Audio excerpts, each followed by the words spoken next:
guru kita Kiai Haji Abdurrahman Wahid Gus Dur. Gus Dur itu punya sahabat di Banten, namanya Kiai Haji Hafid Uthman. Nah itu adalah kakak ibu saya. Itu Pak D saya. Jadi kecil itu kami juga sudah sering dibawa kalau ke MUI bertemu Kiai Sahal yang sangat saya kagumi dengan ketawaduannya, ilmu fikihnya yang luar biasa.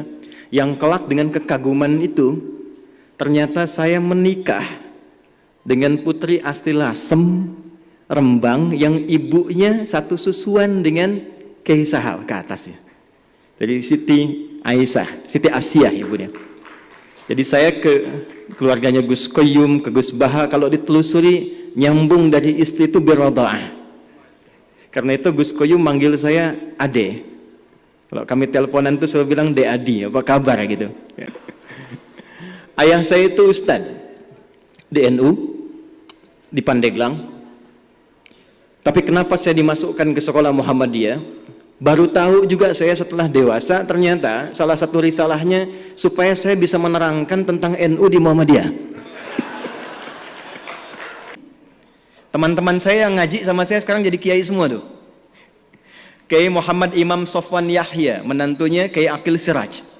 Itu teman seangkatan saya di Tripoli, ngaji bahasanya dengan saya. Kiai Nurul A'la, Pati. Kemudian ada lagi Kiai Anas Mas'udi, Kiai Muhammad Syamsuddin yang di Madura, yang duduknya kemarin dengan Gus Kautsar di Muktamar Satu Abad NU. Kemudian ada Kiai lagi yang dari Pati, Solah Ulaya. Kemudian ada lagi Tian Kamaluddin. Itu teman-teman kita.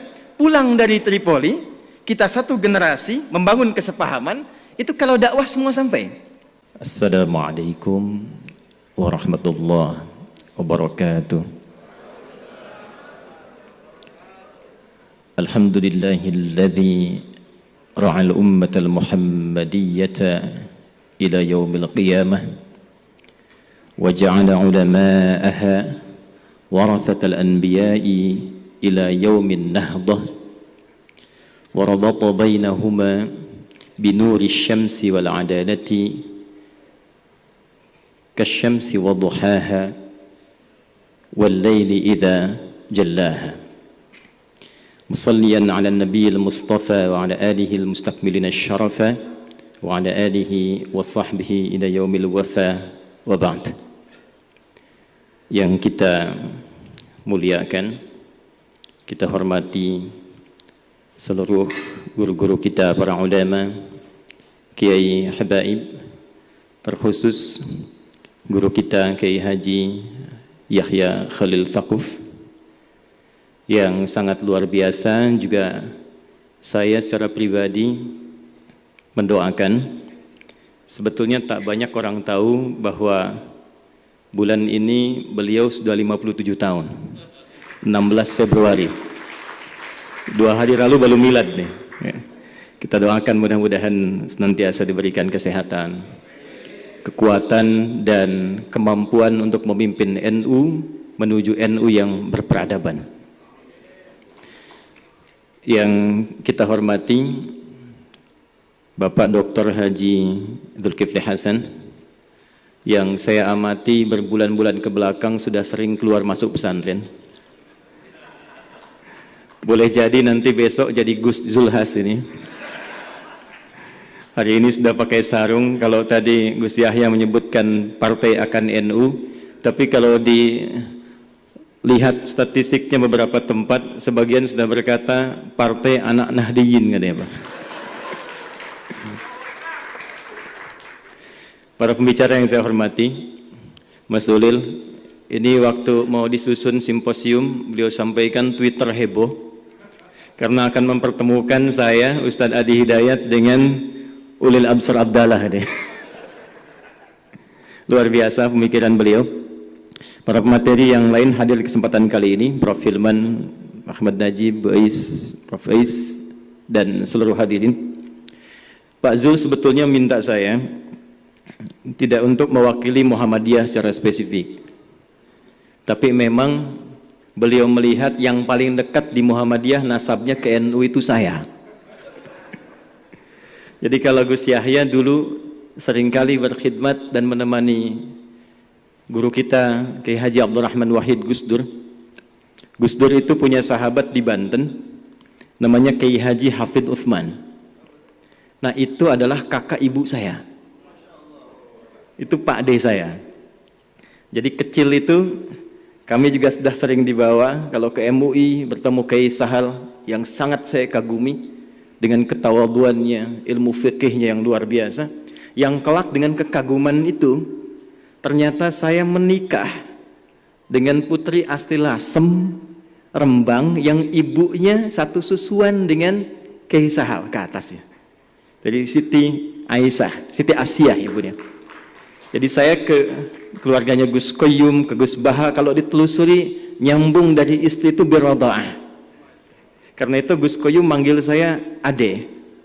Kalau kami teleponan itu selalu bilang De Adi, apa kabar gitu. Ya. Jadi hari ini saya sangat terharu, luar biasa. Dan insya Allah Gus Yahya saya itu hatam, yalal watan itu hatam saya. Ayah saya itu ustadz di NU, di Pandeglang. Tapi kenapa saya dimasukkan ke sekolah Muhammadiyah? Baru tahu juga saya setelah dewasa, ternyata salah satu risalahnya supaya saya bisa menerangkan tentang NU di Muhammadiyah. Jadi itu yang menjadikan saya kalau saya mengajar dan sebagainya, saya buka, saya kupas. Karena apa yang tadi diharapkan Gus Yahya, itu tidak akan mungkin tercapai kecuali dari yang kecil-kecil itu di dalamnya. Kalau beliau memulai dengan 1928 dengan gagasan besarnya, maka saya akan turunkan sedikit spektrumnya dengan nilai terkecilnya. Saya mundur ke 1905, 23 tahun sebelumnya, bertempat di Tanah Abang sekarang, tepatnya 17 April 1905, 13 Jumadal Akhirah 1323. Kita bersepakat bahwa di satu titik yang telah tadi banyak diulas, Indonesia ini bukan negara agama, tapi spirit menjalani kebangsaannya diisi dengan spirit agama. Dan justru dengan nilai spirit itulah yang paling cepat melahirkan negara kesatuan Republik Indonesia, yang kelak bahkan bukan hanya kalimat takbirnya, kalimat iman dan takwanya pun yang bagian dari kosakata keagamaan itu banyak muncul di konfigurasi undang-undang kita. Maka 5 orang habaib disertai dengan beberapa tokoh datang baik dari Kauman Yogyakarta yang bernama Muhammad Darwish, kelak dikoordinasikan ke Jombang yang dikenal dengan Hadratus Syekh Muhammad Hashim bin Asy'ari, yang ketika saya riset pun ternyata dua-duanya bertemu di satu nasab. Walaupun yang satu, ini saya nggak tahu nih, yang NU pun hafal apa enggak ini deh. Jadi kalau kita buka sekarang ada Irsyadus Sari fi Jam'i Musannafati Syekh Muhammad Hashim Al-Asy'ari yang mengumpulkan 19 kitab itu. Yang pertamanya Adabul Alim wal Muta'allim. Saya mengajarkan kitab itu di Masjid Al-Azhar Jakapermain. Besoknya mau ngajar, malamnya saya mimpi ketemu Gus Dur. Saya bilang, Gus, saya izin mau ngajar kitab ini. Di mimpi, Pak. Beliau lihat saya lalu tersenyum. Saya anggap itu ijazah, walaupun mungkin beliau bertanya, iki kok piye orang Muhammadiyah ngajar kitabnya Adabul Alim wal Muta'allim. Tapi yang paling menarik di kitab keduanya, Risalah Ahlus Sunnah wal Jamaah, dan ini banyak saya riset. Sebelum masuk kedua ini, maka dijelaskan yang saya baca ada nasab. Huwa Muhammad Hashim bin Asy'ari bin Abdul Wahid bin Abdul Halim Al-Ma'ruf bi Pangeran Benawa bin Abdurrahman Al-Mulaqab bi Joko Tingkir ay Sultan Hadiwijaya bin Abdul Aziz bin Abdul Fattah bin Abdullah Walid Raden Ainul Yakin Al-Ma'ruf bi Maulana Ishaq, yang dikenal dengan bapaknya Sunan Giri. Di Maulana Ishaq, ternyata ketika saya lihat nasabnya Muhammad Darwish yang sejak muda belajar di Kiai Haji Soleh Darat dengan Syekh Hashim dan berangkat ke Mekah, pulang kemudian menjadi Ahmad Dahlan, ditemukan nasabnya Kiai Haji Ahmad Dahlan bin Kiai Haji Abu Bakar bin Kiai Ilyas bin Kiai Sulaiman bin Demang Jurang Jurukapindo bin Kiai Gerbek 1 bin Kiai Gerbek 2. Gerbek 2 itu yang bikin apam la kuwata yang buyutnya Pak Erlangga Hartarto itu, yang di Klaten itu. Nyambung ke atasnya ketemu di Azmatkan. Azmatkan itu nyambung dari Maulana Ishaq. Baru nanti ke atasnya Zainal Abidin, ke Al-Husain, ke Al-Hasan, ke Ali bin Abi Thalib, suami Fatimah Az-Zahra bintu Muhammad sallallahu alaihi wasallam, bin Abdullah, bin Abdul Muttalib, bin Hashim, bin Abdul Manaf, bin Qusay, bin Murrah, bin Kilab, bin Ka'ab, bin Ghalib, bin Fihir, bin Malik, bin Nadar, bin Kinana, bin Khuzaimah, bin Mudrikah, bin Ilyas, bin Nizar, bin Mudar, bin Ma'ad, bin Adnan, bin Addi, bin Adri, bin Muqawwam, bin Nahur, bin Tarikh, bin Ya'rub, bin Yasjub, bin Nabit, bin Ismail alaihi salam, bin Ibrahim alaihi salam, bin Azar atau bin Nahur, bin Abir, bin Kinan, bin Arfakhshad, bin Sam, bin Nuh alaihi salam, bin Matushalah, bin Kinan, bin Anwas, bin Thith, bin Adam alaihi salam. Jadi ormas besar yang nyambung nasabnya ke Nabi Adam itu dua. Satu NU, dua Muhammadiyah.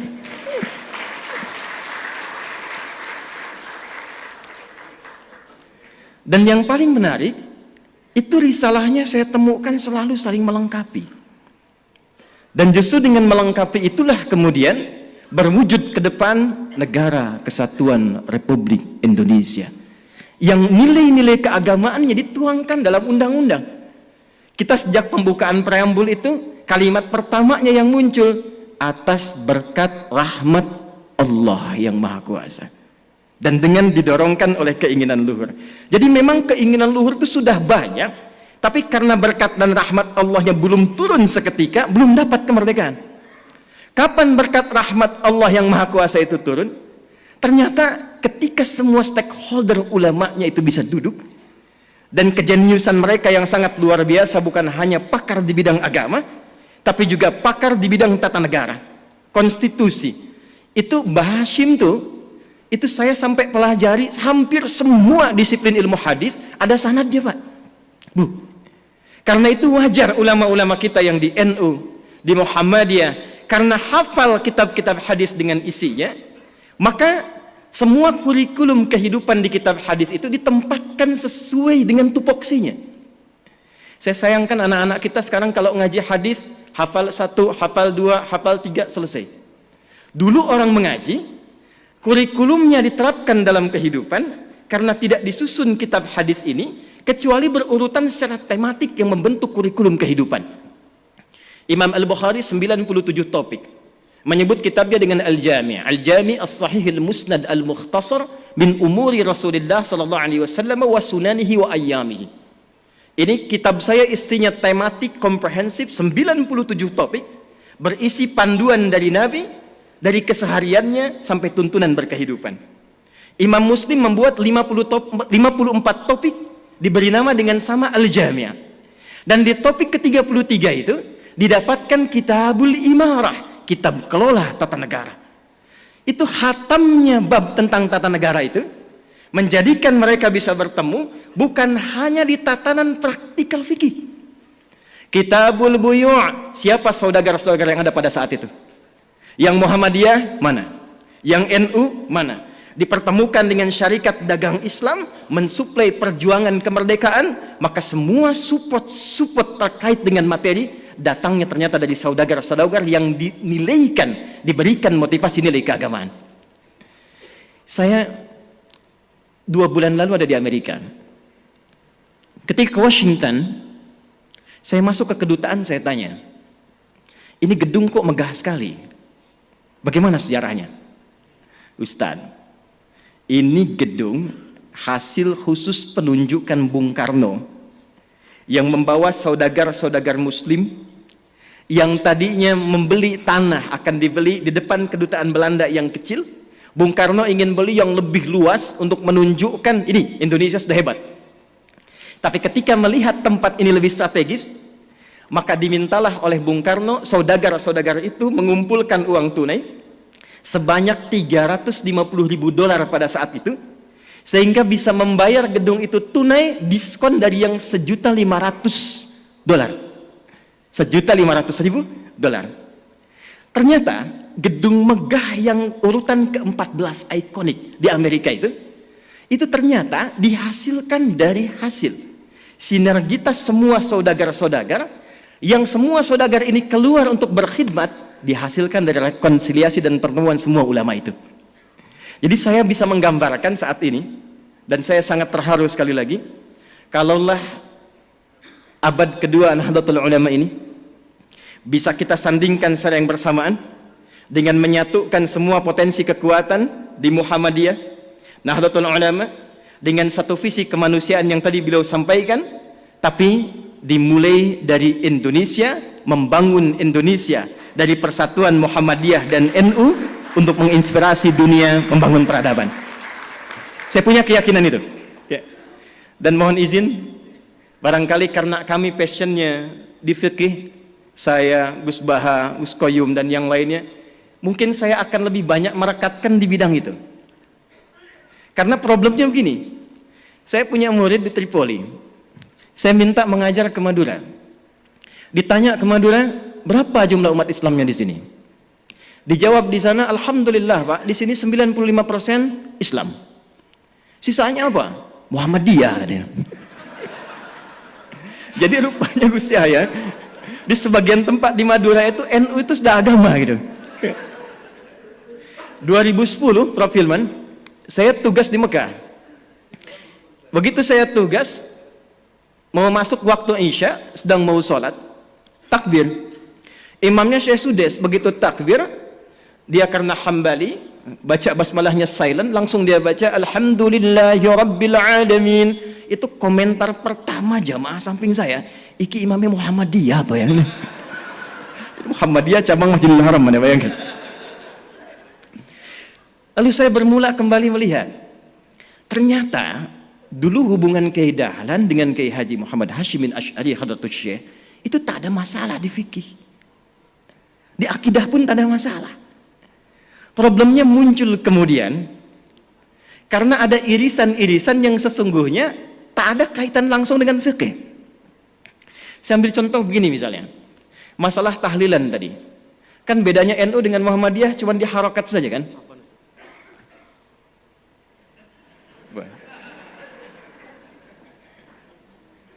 Ketua PBNU mengejar pesawat.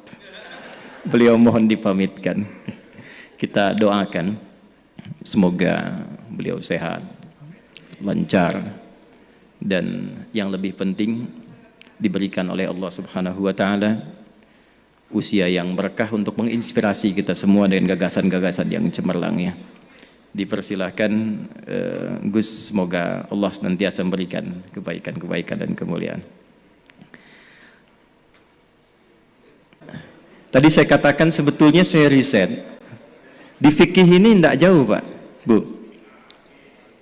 Tahlilan misalnya, bedanya NU Muhammadiyah kan cuma harokat ya.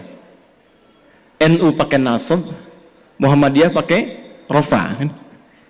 Muhammadiyah jadikan ism, NU menjadikan masdar. Halala yuhallilu tahlilan. Nasab harokatnya fathah. Orang Arab tuh kan kalau bilang nasaba, dia katakan nasabar rajulu asahu alal ardi.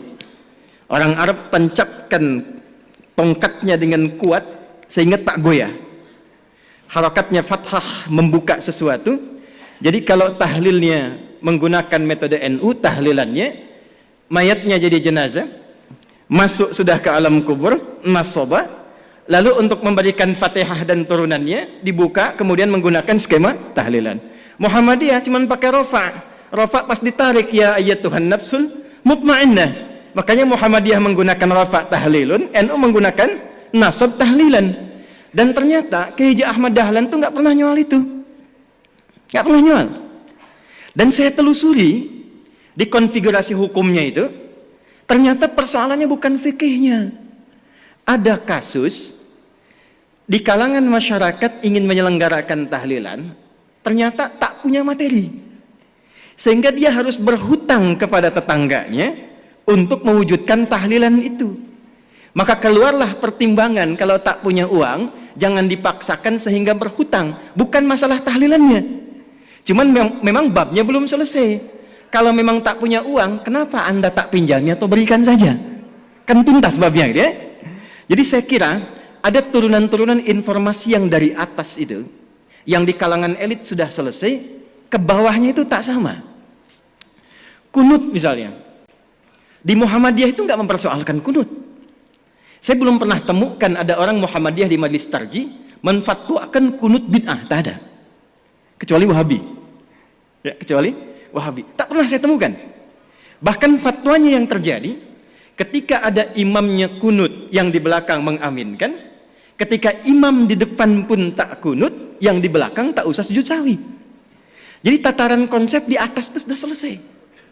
Nah, apa yang menyebabkan ke bawah itu tidak tuntas kemudian? Ya, informasi-informasi ini saya kira belum tampilnya dan disemarakkannya dakwah-dakwah seperti Gus Bah, Gus Koyum.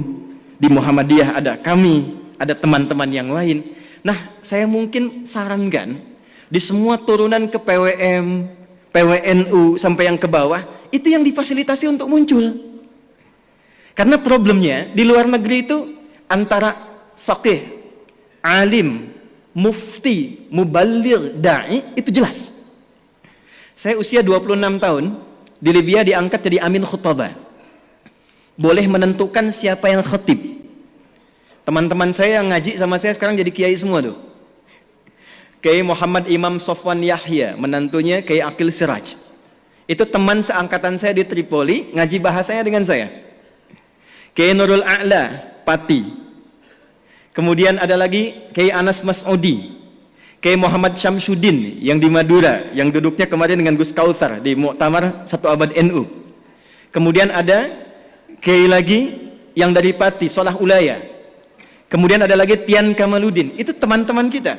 Pulang dari Tripoli, kita satu generasi membangun kesepahaman, itu kalau dakwah semua sampai.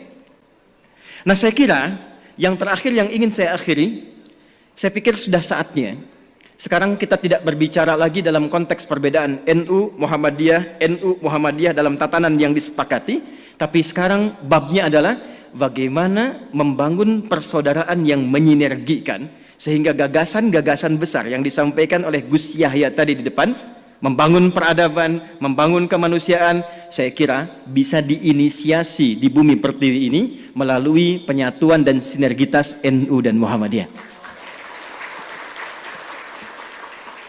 Ya, tentu nggak akan sama semuanya. Bab rumah sakit Muhammadiyah, bab kampus Muhammadiyah. Pernah ada yang tanya, berapa jumlah kampus Muhammadiyah? 157 kepada Kiai Hasyim Muzadi. Kenapa di NU nggak ada kampusnya? Kata Kiai Hasyim, santai saja. Ya, selain yang Muhammadiyah punya NU semua itu. Jadi jangan khawatir, insya Allah kalau ada yang di NU masuk Muhammadiyah nggak akan jadi Muhammadiyah. Yang di Muhammadiyah bisa sekolah ke NU. Kalau semua kita saling mengisi, besok-besok insya Allah yang satu lalaran alfiyah, yang satu CDEF GHBC. Yang ini kalamuna lafdun mufidun kastaqim wasmun wa fi'lun thumma harfunil kalim wahiduhu kalimatun wal qawlu am wa kalimatun biha kalamun qad yu'am bil jarri wat tanwini wan nida wa al mustadin lismi tamizun hasal bita fa'alti atat wa ya if'ali wa nunik balana ismun yamjali. Yang ini CDF GABC GABC DFIS G DFIS G ABCIS D ABCIS D FIS A FIS ABCIS dis E BCIS dis F FIS gis AIS B FIS AIS B CIS dis AIS FIS CIS dis AIS FIS gis AIS bis CIS. Yalal watan, yalal watan, yalal watan, hubbul watan minal iman, wala takum minal hirman, inhadu ahlal watan. Itu rumusnya pakai rumus Rojaz. Mustaf'ilun, mustaf'ilun, mustaf'ilun, mustaf'ilun, mustaf'ilun, mustaf'ilun. Itu 16 rumus di Bahar, Pak. Al-Asma'i ngambil itu jadi sautus sofiril bulbuli. Hayyaja qalbi thamili al-ma'u wa zahru ma'a zahri lahdul muqali. Ditarik oleh Kiai Haji Wahab Hasbullah jadi yalwatan.